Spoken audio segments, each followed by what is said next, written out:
Welcome to Against Social Justice, episode number 1, Justice and Social Justice. This video will introduce the topic of social justice as it stands in early 2021 and why it must be fought against. Social justice, it seems like a good idea, does it not? It's something everyone can get behind. That is because the movement has an emotional word in the title, justice. Who could be against that? Why, it even concludes the American Pledge of Allegiance, with liberty and justice for all. It's nearly sacred. Yet, justice does not need to be modified or hyphenated. This is the first clue that something is wrong. The movement peddles an alternative vision of justice, which, as I will show, bears a little resemblance to the standard definition of justice and will harm us all in the long run. What is the standard definition of justice in English so that we can get a better handle on the term and prepare to defend it? The Merriam-Webster definition is noun, the maintenance or administration of what is just, especially by the impartial adjustment of conflicting claims or the assignment of merited rewards or punishments. The important words in there are just and impartial. Just, Merriam-Webster again, adjective, based on or behaving according to what is morally right and fair.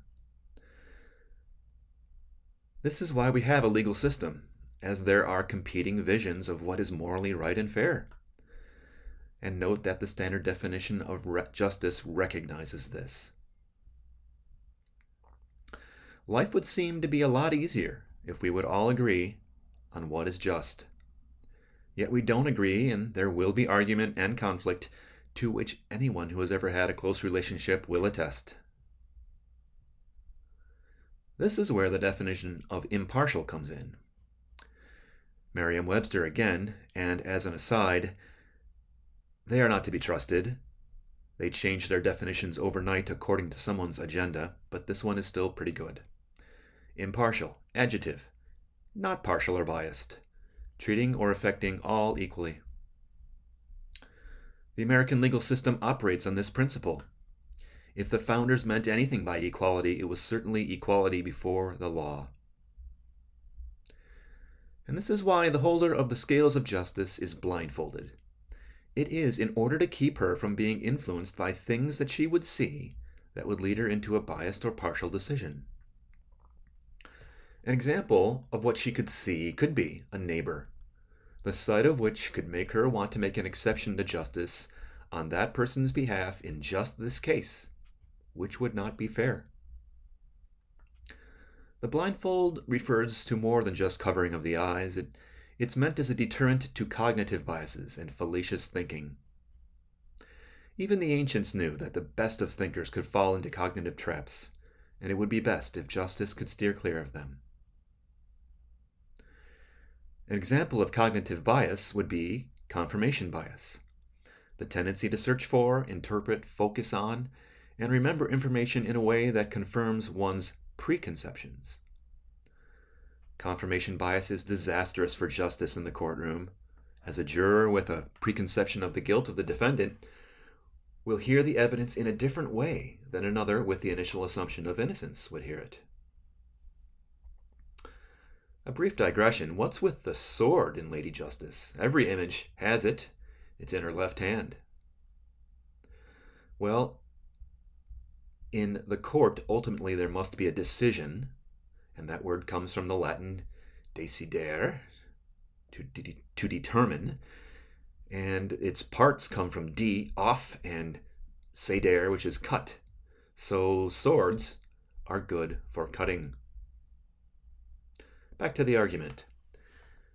We try to apply everything we know about what is right and just and fair to every case brought before the court. We acknowledge that we have competing ideas of what is fair, so we need something outside of ourselves to which we can refer in order to settle the disputes. Rather than unquestioned authority, that something is reason. We collectively value reason as an arbiter and keeper of the peace. We try to live peacefully with the decision, and even provide for the possibility of an appeal. It is not perfect, but it is the best we can do, an ever-improving system using evidence and reasoned arguments. There are various alternatives to the American system of justice, which include 1. The appeal to the mob and the violence it threatens. 2. The appeal to unquestioned authority and the comfort of certainty it seems to imply. And 3. The appeal to radical subjectivity and the chaos it entails. So what does social justice offer as an alternative to the standard definition of justice? It's not straightforward, and that may be intentional. As with most of social justice jargon, we are to accept vague wording and pay attention to the emotional markers of the words. Nevertheless, let's look at what they mean by social. Well, first of all, the proponents of social justice theory are called social justice theorists. And even these terms are abbreviations of critical social justice theory and critical social justice theorists, but I will shorten them here. Note that a theory is a tested hypothesis, and we accept it for it generates reliable outcomes. It is, in principle, falsifiable and always provisional. It can be disposed of when a better theory comes along. Social justice theory, however, does not rise above the level of hypothesis. It does not generate reliable outcomes, and it is closer to magical thinking that cannot be falsified or replaced. However, they wish to be called theorists, so I will continue to use that term here. Why are they attaching social to justice? Social justice theorists redefine the primary unit of humanity as the group. It is a social definition. In classical liberalism and the standard definition of justice, the primary unit of humanity is the individual. Thus, the social justice theorist thinks or seeks to replace the standard justice model of individuals with competing claims to that of groups. This is the second clue that something is wrong. The individual disappears into his group identity for these people. The groups, however, do not have equal competing claims upon justice, insofar as justice theorists complain, social justice theorists complain that the groups are all related through systems of power. And this is where it gets ugly. This presentation will, for time's sake, omit the needless multiplication of ugliness called intersectionality. That will be the topic of another video. The social justice theorists believe they have discovered how society works, and it is all about power. This has a superficial validity and sure gets the attention of those who suppose that they have no power. I am not proposing that power is not an important dynamic of human interaction, but it is not the only dynamic. And this is another red flag that something is wrong. The social justice theory, or hypothesis, is just too narrow. You could even say that they fetishize power. They raise it to a position of exaggerated importance and obsess upon it. The evidence for this is the social justice theorists' insistence on systemic racism and sexism and heterosexism, as they will have us believe that power is built into every human interaction, from the personal to the organizational and even the societal level. Power is by no means a neutral value judgment here. The social justice theorists posit that there are the oppressors and the oppressed. The primary social justice equation, then, is simple. Oppression equals bad and must be stopped. They use a lot of jargon to describe the elements of this primary social justice equation, and I will only point out a pair of them here. Oppressors are not primarily thought of as individuals, but often described as the dominant group. The oppressed, likewise, are often described as the marginalized group. Note well that the equation, as it is stated, and again, it seems like something everyone can get on board with. Yeah, we want to stop that bad things from happening. The equation has a superficial validity. However, according to the social justice theory, individuals are not oppressed. Groups are oppressed. And more importantly, groups are doing the oppressing. If you are still thinking like an individual, then note that everybody in the dominant group is an oppressor of everybody in the marginalized group. So yes, this means you.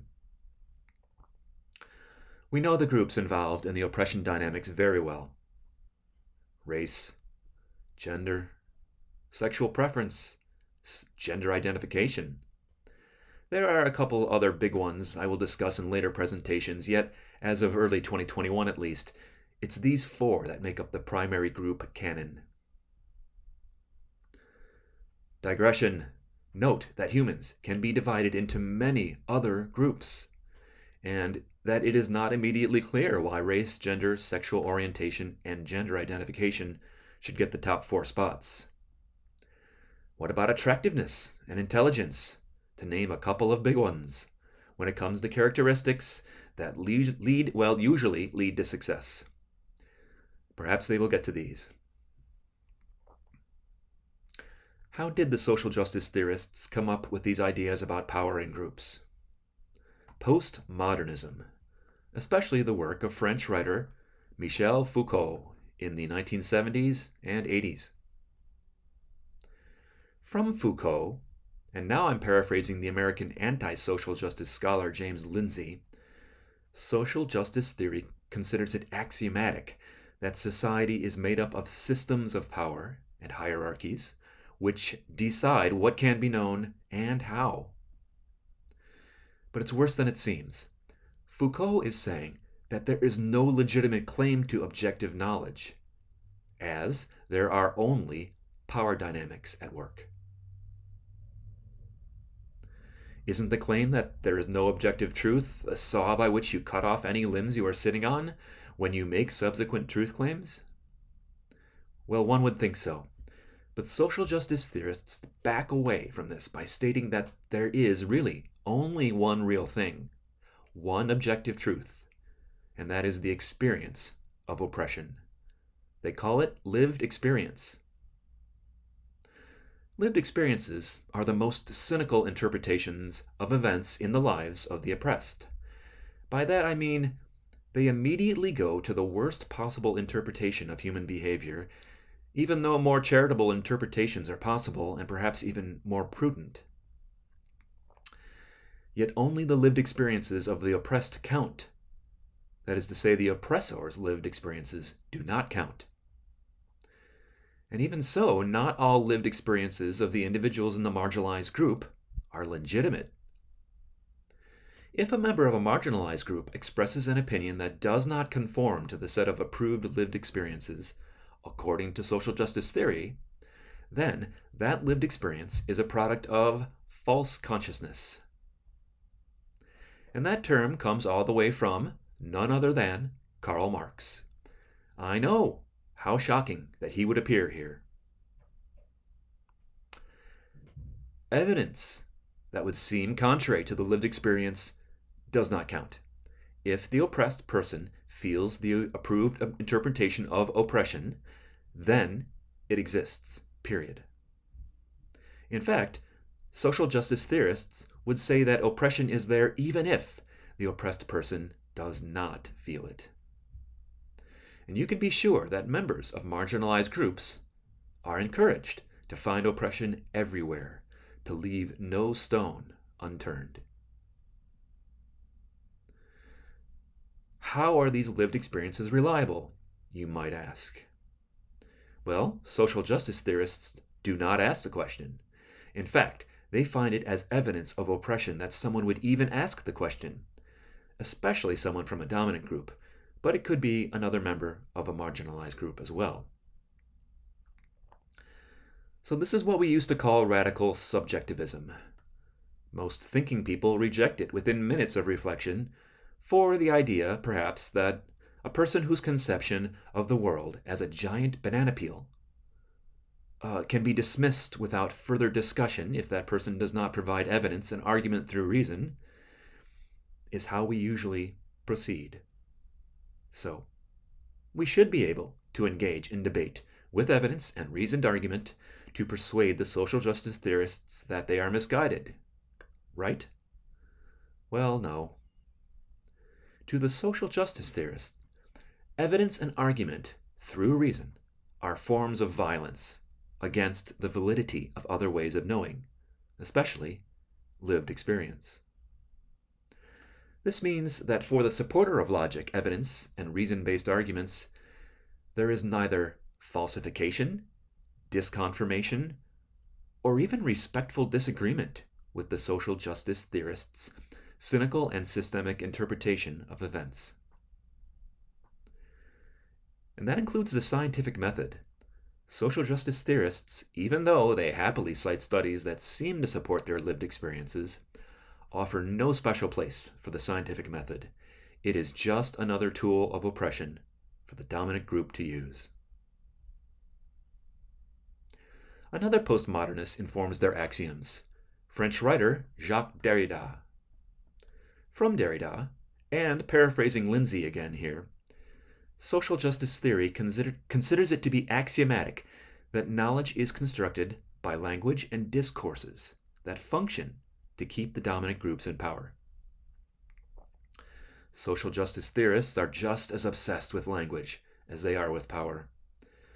They claim, again with a sort of superficial validity, that the words we use affect the ways we think and the ways we interact with each other, but at every level, from one-on-one intimacy to the organizational, the societal, and even the global level. Note that there is no proof that a vocabulary scrubbed of any reference to dominance or race or gender or sexuality and who knows what else would result in a society devoid of power dynamics. Their utopian vision is just assumed to arise.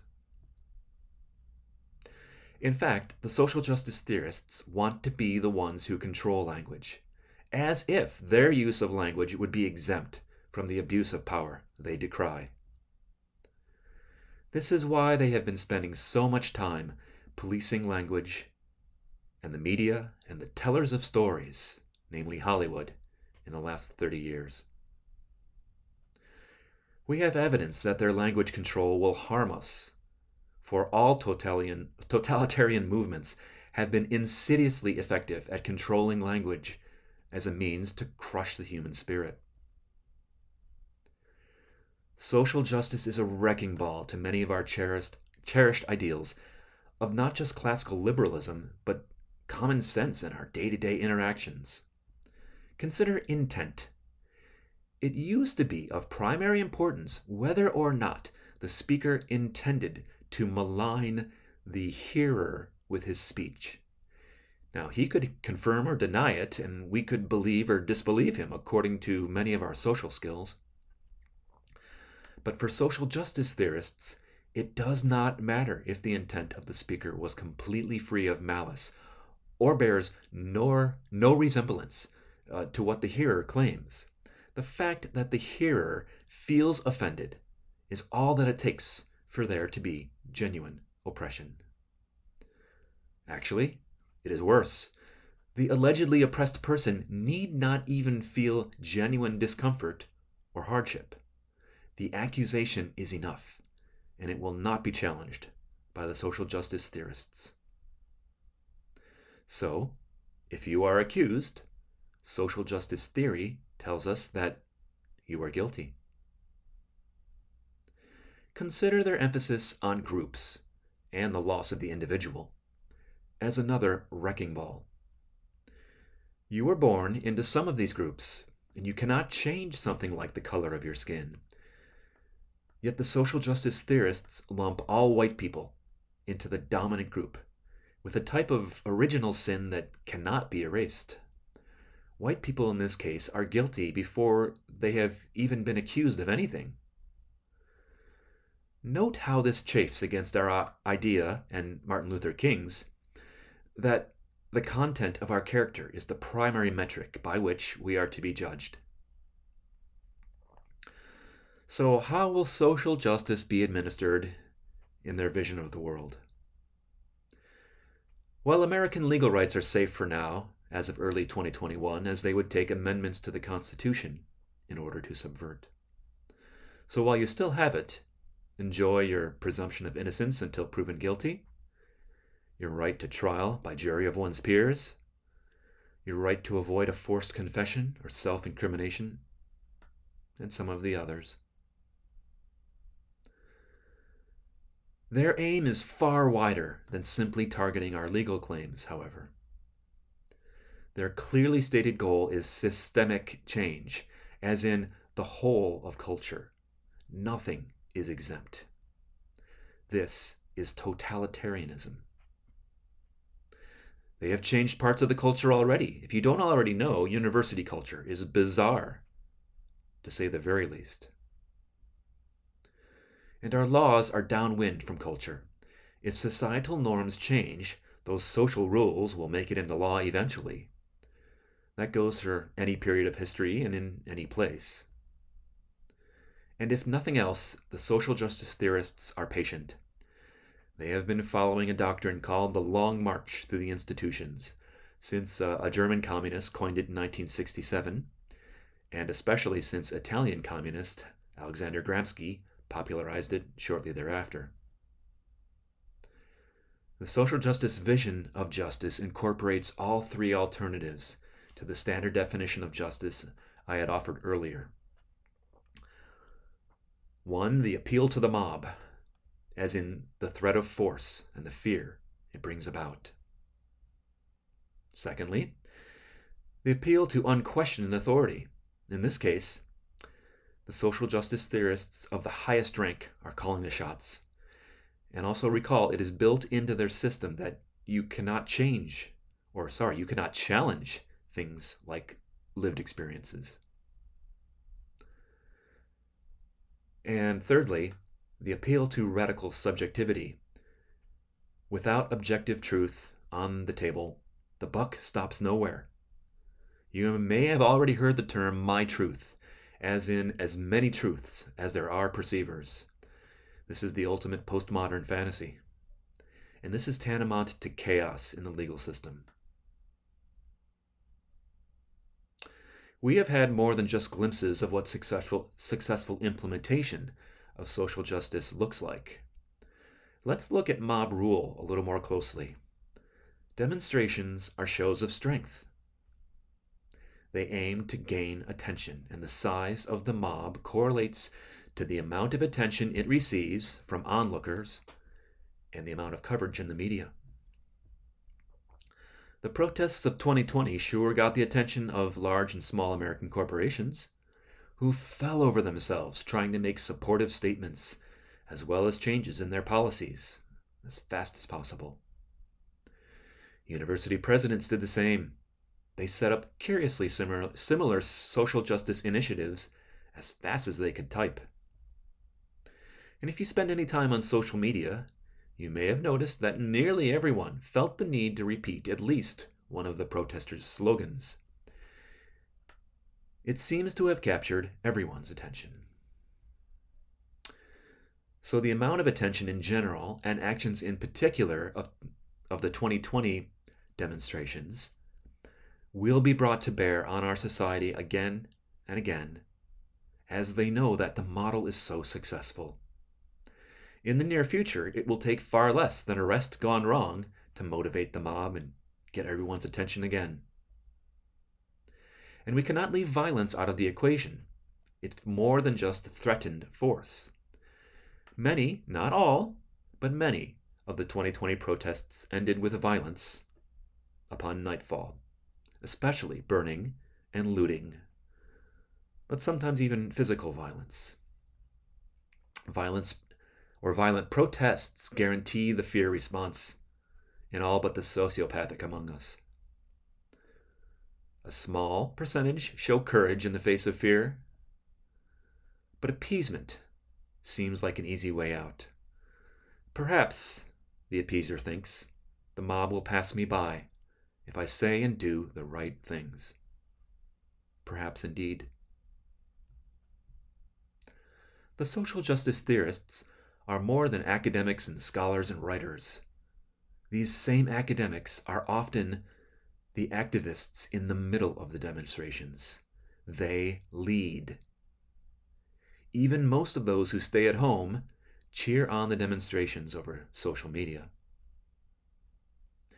Note well that they do not condemn the acts of violence, or at least the acts of violence that seem to be in support of their ideas. Social justice theorists are multiplying, as they have nearly completely infiltrated academia, K through 12, and higher education.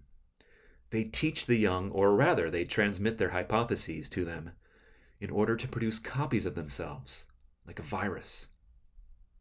Slowly but surely, the social justice theories escaped the halls of academia and seeped into popular culture. Not sure if this is correct? Spend 5 minutes on Twitter, if you can stomach it. It's not just radical professors. You will be attacked by all manner of people who know where the social justice theories began or not. It's not too late. What can be done to stop it? Well, that's not easy, but I can offer 3 simple actions you can take at this point in early 2021. 1. Question the validity of the term social justice when you encounter it. 2. Do not speak or act as they wish you would. 3. Laugh at them, or at least laugh at their ideas. In a little more detail, first of all, you can question the validity of the term social justice whenever you encounter it in a conversation, or lecture, presentation, or online. Try saying this: why are you adding social before justice?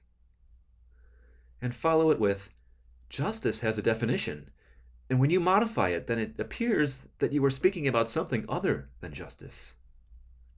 And perhaps even, by your words and actions, it appears that social justice is a euphemism for revenge, or even mob rule. That should liven things up a little. Secondly, you can choose to not participate in the social justice rendering of reality. Now, this is easier said than done, as they are working with human resources departments around the world in order to spread their virus. And you may not choose to leave your job as a form of protest when they come for you. But you do choose what words you use and what actions you take at work and elsewhere. You do not have to play along with every detail of their fake version of reality. Thirdly, you can laugh at them, or at least laugh at their ideas. Humor is a wonderful product of a free society, and the best comedians find ways of saying what we know to be true but have trouble articulating. Remember the jesters in the king's courts in Shakespeare? They were there to say the things that the king's sycophants could never say. It was truth wrapped in humor. And totalitarians hate being laughed at, so it's fun to watch them turn colors. In the best of circumstances, the questioning, resistance, and laughter will change the minds of enough people and bring the whole house of cards down. In all likelihood, it's going to get a lot worse before it gets better. Try to take heart. This, too, shall pass. If you would like a powerful image to remember and perhaps brand to social justice, consider this modification of Lady Justice. In their ideology, the scales of justice will not be blind. They will be tipped, and probably decisively, before the trial, if there even is a trial, begins. Note that whoever created this image has tilted the scales as she peeks from under the blindfold. Now, even better would be blood on her sword Thank you for watching and or listening. Please hit the like icon if you feel that this was worth your time. And look out for more Against Social Justice lessons in the near future.